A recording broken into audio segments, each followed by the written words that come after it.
लगता है मन ये सोचने जीवन की हर एक मोड़ पे आधी आधी मिली सारी खुशी मुस्कुराए ही थे चुप हो गए। जिस घर में आंगन में रहूं उसकी भी होकर मैं ना हूं। कैसे कहूं किससे कहूं कि मैं इस घर की छोटी बहू। केशव जी, ये बताइए कि आपको ये नौकरी कैसे मिली? जी, आपके पिताजी ने ही देव बाबू से बात की थी। अच्छा, मुझे तो पता ही नहीं था कि पिताजी भी सिफारिश करते हैं। एक बहुत बड़ी मुसीबत हो गई है। वो मृणालिनी भाभी मंदिर आई थी और पूछ रही थी कि विशाखा कहाँ है। तो मैंने उन्हें कह दिया कि तू मंदिर में है और बड़ी वाली पूजा करिए। चल विशाखा जल्दी चल, इससे पहले बहुत देर हो जाए। पता नहीं ऑटो कहाँ से मिलेगा। अरे ऑटो ऑटो!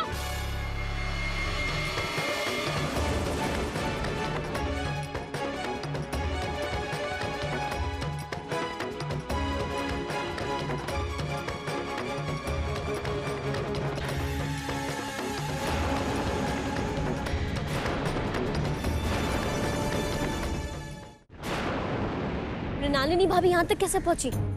मुझे नहीं मालूम विशाखा। वो तुझसे क्या कह रही थी?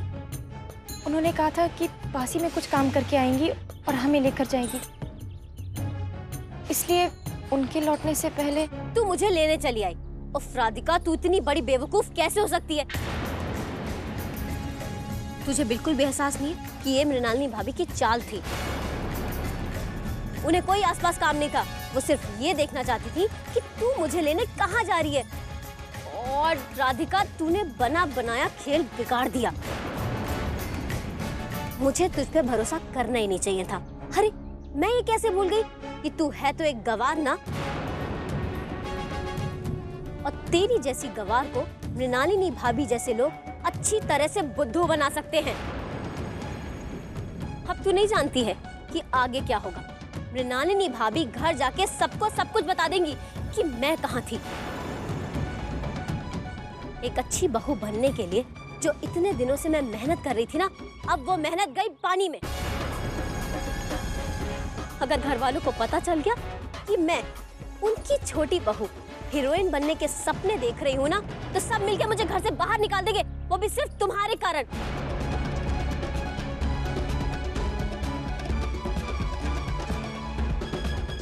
अब चल।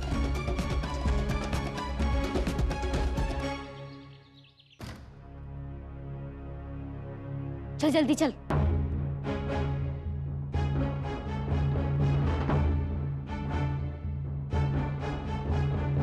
पीछे पीछे क्या चल रही है? आगे चल। तेरी वजह से हुआ। छोटी बहू। हाँ?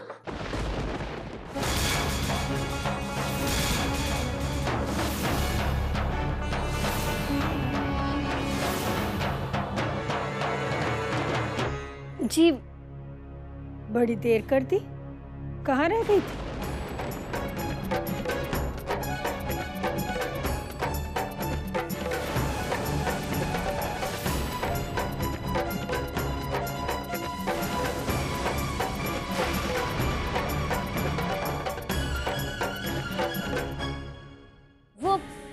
हाँ, वो सब कुछ इस राधिका के कारण हुआ है। मैंने इसको इतना समझाने की कोशिश की, पर ये है कि कुछ समझती ही नहीं है। बेटा, कोई गलती नहीं हुई। शाम हो रही थी और तुम्हें अकेले आना था, इसीलिए चिंता हो रही थी। बस थोड़ा परेशान हो गई मैं। पर आप परेशान तो हुई ना। मुझे बिल्कुल अच्छा नहीं लगता कि आप मेरी वजह से परेशान हो। मैंने इसे समझाया था कि घर पे लोग इंतजार कर रहे होंगे, पर ये तो किसी की सुनती ही नहीं है। बस एक बार पूजा करने बैठी तो बैठी ही रह जाती है। राधिका, तुम्हें दूसरों के बारे में सोचना चाहिए था, समझी? पर इसे किसी की फिक्र है ही कहाँ। कोई इंतजार करता है तो करता रहे। कान खोल के सुन लो तुम राधिका, अगर तुम्हारी वजह से मेरे घर वाले परेशान हुए तो मुझसे बुरा कोई नहीं होगा। बस करो विशाखा।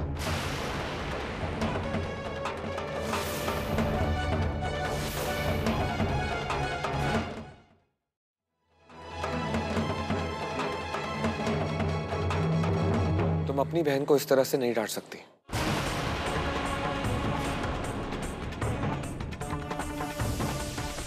वो तुम्हारे साथ इसलिए गई थी क्योंकि तुमने मन्नत मांगी थी। अब देर हो गई तो हो गई।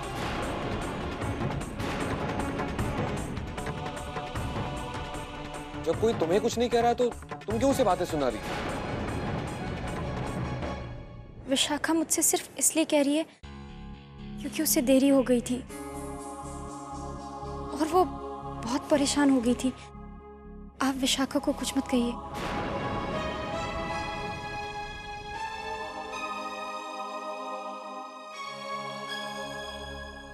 जहाँ प्यार होता है वहीं तो डांटने का हक होता है। इसी हक से छोटी बहू ने तुम्हें डांटा और अब देव छोटी बहू को डांट रहा है।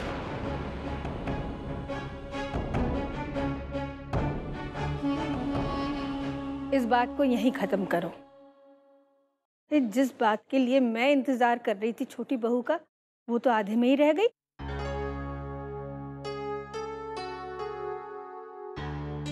दीपिका। जी दादी माँ। जा बेटा ले आ। आओ बैठो।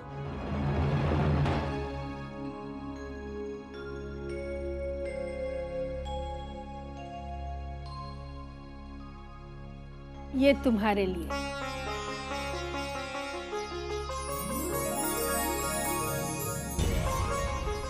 दादी माँ, ये तो बड़ा खूबसूरत है। तुमने इतनी निष्ठा से 3 दिन तक व्रत रखा, सारे नियमों का पालन किया, मैं खुश हो गई। इसीलिए ये तुम्हारे लिए। लेकिन इसके बाद मैं तुम्हें कुछ भी नहीं दूंगी जब तक तुम मुझे परदादी नहीं बना देती हो।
मैं जानता हूं आप परेशान हैं। मैं ये भी जानता हूं कि आप परेशान क्यों हैं।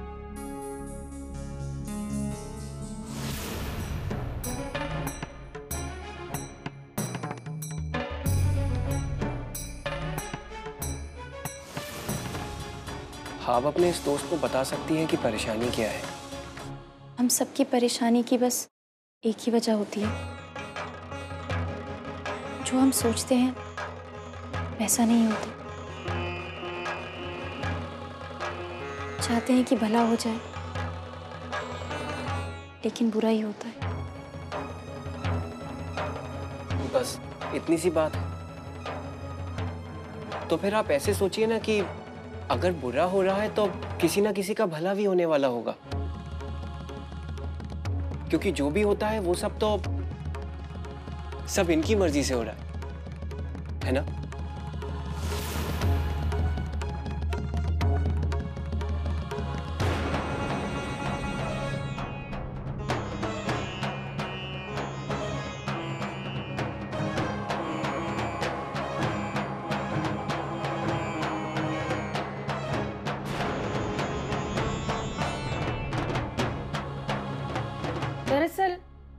देर होने की वजह से छोटी बहू ज्यादा ही परेशान हो गई थी और इसीलिए उसने ये परेशानी गुस्से के रूप में राधिका पर डाल दी।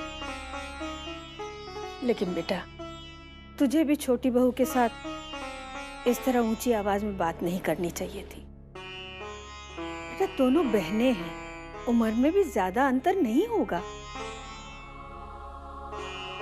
आ बैठ। तुझे शायद ये सब बहुत अजीब लग रहा होगा ना, क्योंकि विवेक ने कभी तुझसे इस तरह से बात नहीं की होगी। विवेक और तुझ में 9 साल का अंतर है और विवेक ने हमेशा तेरा ख्याल बच्चों जैसा रखा है। राधिका को ज्यादा बुरा इसलिए लगा होगा कि विशाखा ने उसे सबके सामने डांट दिया। लेकिन राधिका समझदार है और फिर केशव भी तो उससे बात कर रहा है। अब तक राधिका के जीवन में जो एक दोस्त की, मित्र की कमी थी, केशव के आने से वो पूरी हो जाएगी। कहने को तो उसने कान्हा को जीवन साथी मान लिया है, ऐसे थोड़ी न जिया जाता है। हर इंसान को एक साथी की जरूरत होती है जिससे वो सुख दुख की 2 बातें कर सके, अपना मन का बोझ हल्का कर सके, जिसके कंधे पर सर रख के 2 आंसू बहा सके। लेकिन हमारी राधिका के पास तो ऐसा कोई भी नहीं है।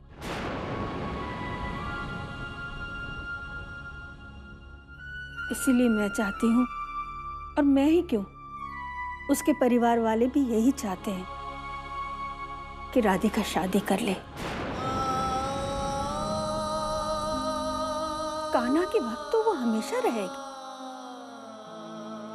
लेकिन भक्ति में डूबकर संसार को भूल जाना, ये तो ठीक बात नहीं हुई ना। भगवान करे उसका भी घर बस जाए, उसका भी अपना संसार हो। तू भी थक गया होगा ना काम से आकर। जा, हाथ मुंह धोकर थोड़ा आराम कर ले, फिर साथ में खाना खाएंगे। मैं भी फ्रेश हो जाती हूँ।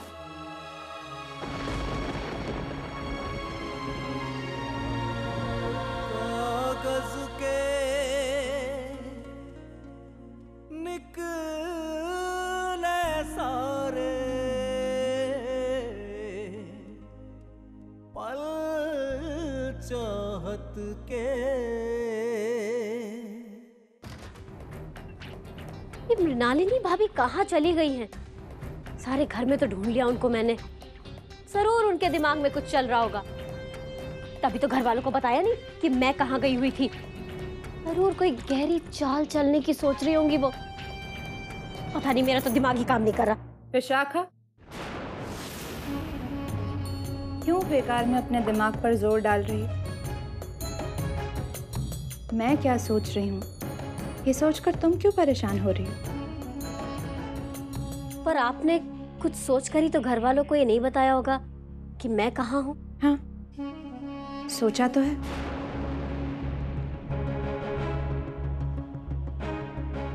ये आखिर क्यों तुमने मुझे अपना दुश्मन मान रखा है? क्यों मेरी देवरानी होते हुए तुमने मुझे यूं पराया बना के रखा हुआ? देखो विशाखा, हम दोनों एक ही कश्ती में सवार हैं। इस घर में आने से पहले मेरे भी कुछ अरमान थे, जो शादी के बाद खत्म हो गए।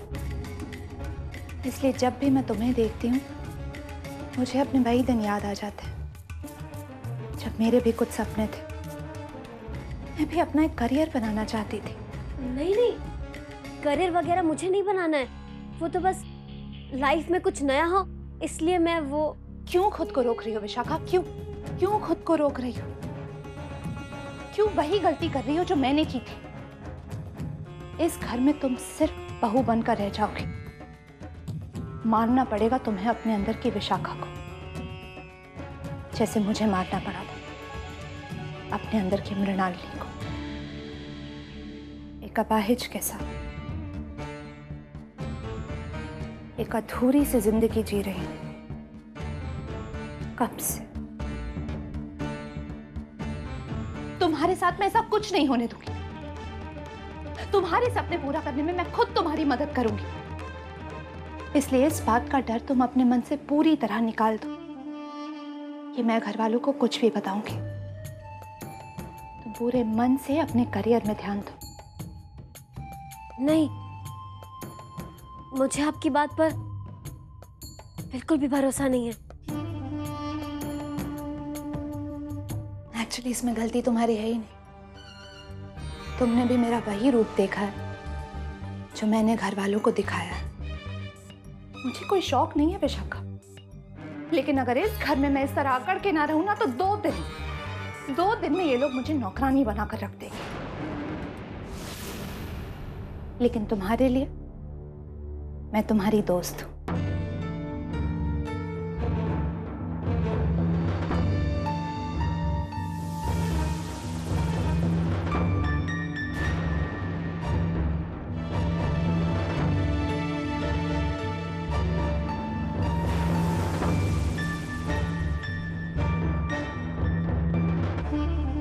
कोई बात नहीं, तुम्हें भी सोचने के लिए वक्त चाहिए होगा। तुम आराम से सोच लो। मेरे इस दोस्ती के ऑफर की कोई टाइम लिमिट नहीं। एंड या टेक केयर।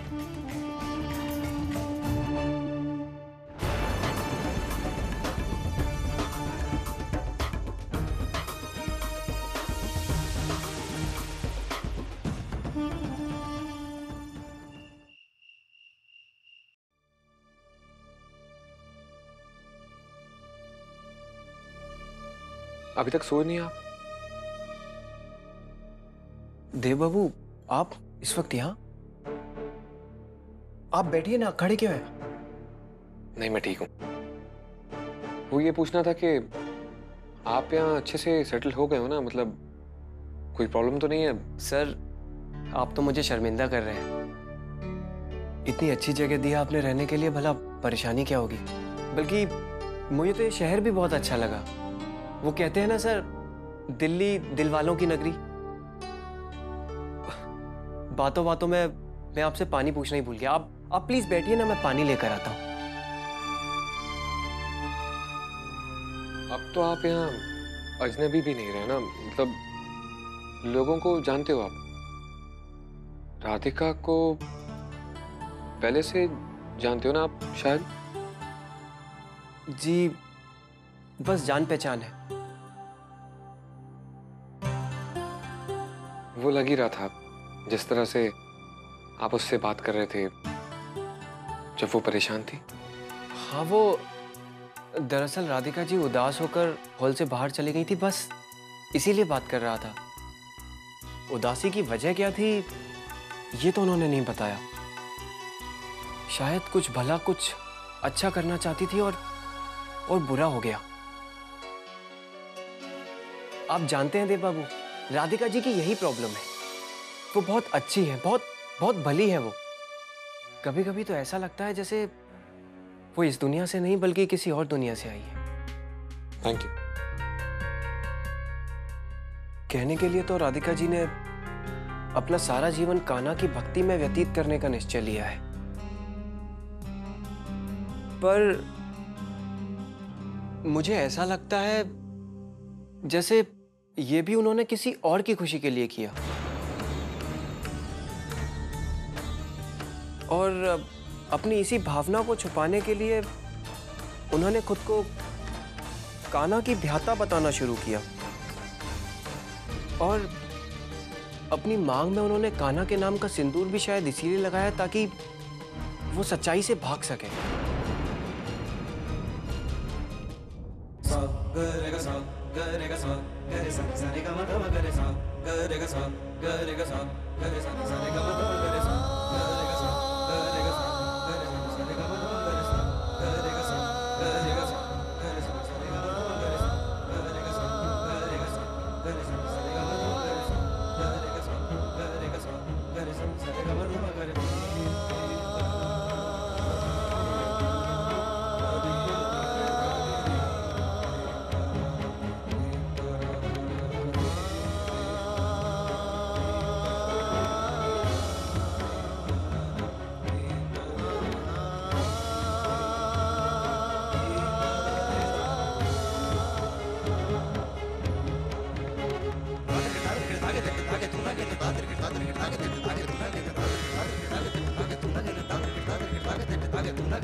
मैं जानता हूं मुझे यहां नहीं आना चाहिए था। मैंने बहुत कोशिश की पर रुक नहीं पाया। मैं जानना चाहता हूं कि तुम कैसी हो। विशाखा ने जिस तरह से तुमसे बात की मुझे बुरा लगा। उसे ऐसा नहीं करना चाहिए था। उसकी तरफ से मैं माफी मांगता हूं। मुझे बुरा नहीं लगा।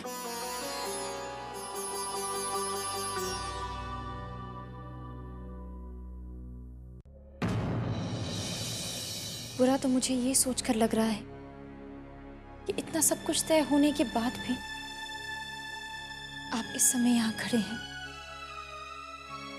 कृपया करके यहाँ से चले जाइए।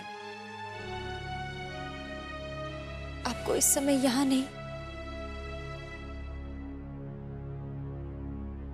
अपनी पत्नी के साथ होना चाहिए।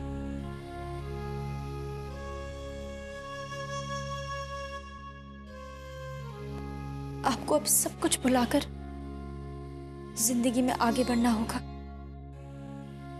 क्यों हर बार हर मोड़ पर रुककर पीछे नहीं देखना है। क्या तुम सब कुछ भुलाकर अपनी आगे की जिंदगी के बारे में सोच रही हो?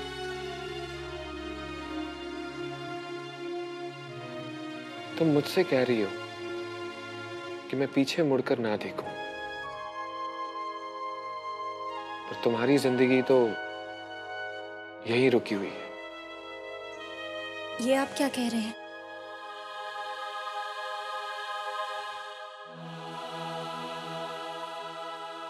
मैं तुम्हारे सिंदूर की बात कर रहा हूं राधिका।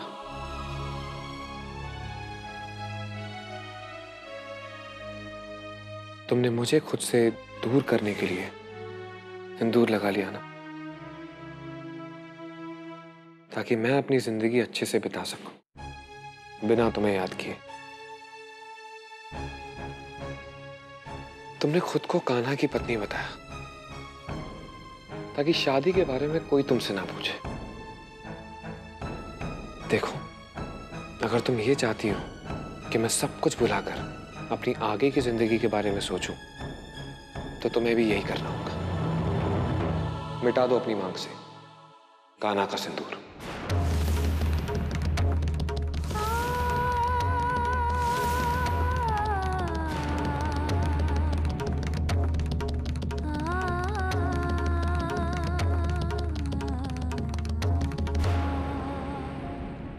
अगर तुम्हें यह लगता है कि मेरे लिए आसान होगा, तो तुम्हें भी यह साबित करना होगा। और सबसे पहले तुम्हें अपनी मांग से ये कान्हा का सिंदूर मिटाना होगा।